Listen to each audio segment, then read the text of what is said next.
is most advisors are trained to be technicians. They're not trained to become CEOs.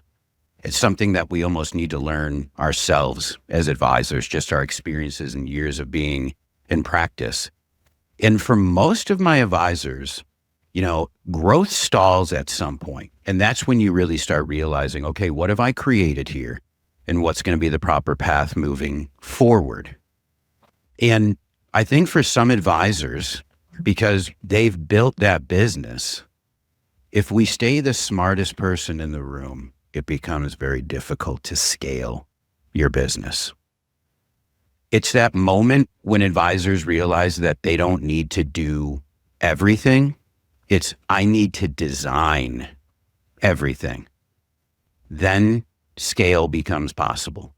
Now we realize, can we surround ourselves with others, share the same vision, and then focus on scaling at that point?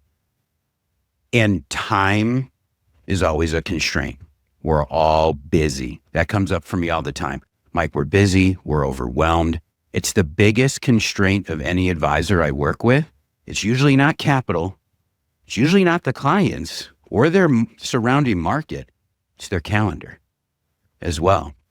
So if we want to be a true CEO, we need to put ourselves in that role as a visionary. Then scale becomes possible. It's finding the right people to surround ourselves with. That's been my experience. You couldn't have said that any better, Mike. It's absolutely critical when you make the decision as an advisor to go from CEO, from advisor, you have to do some serious self-assessment too, to find out if that is exactly what the firm needs. Now, you make a great point, Mike, that you need to be that visionary type. And most advisors, and Duncan, you can attest to this in your experience as well, most advisors are that. They are if you're looking at disc assessment, for example, they're that high D, high influencer, visionary type.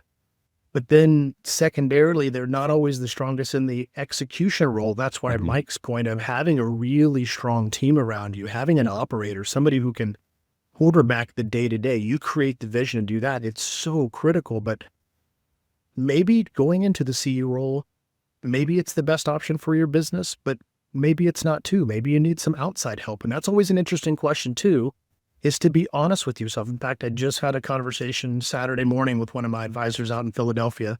And it was kind of talking about this in a roundabout way. And he said, for me, I would have to sit down and ask myself some hard questions if that's the role I think I actually am ultimately the best fit for, not only for me, but for the practice, the team, and my clients.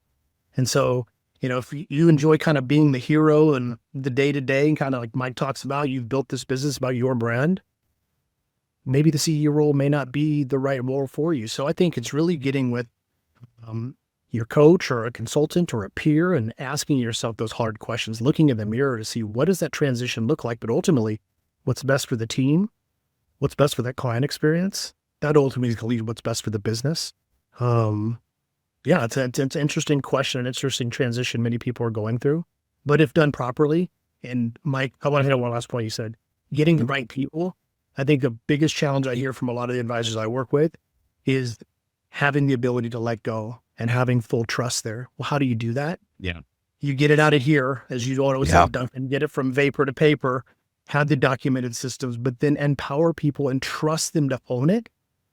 And give them some grace. There's going to be some mistakes. There's going to be some hiccups, but you have to empower that team to be those trusted partners within the business so you can move to that role.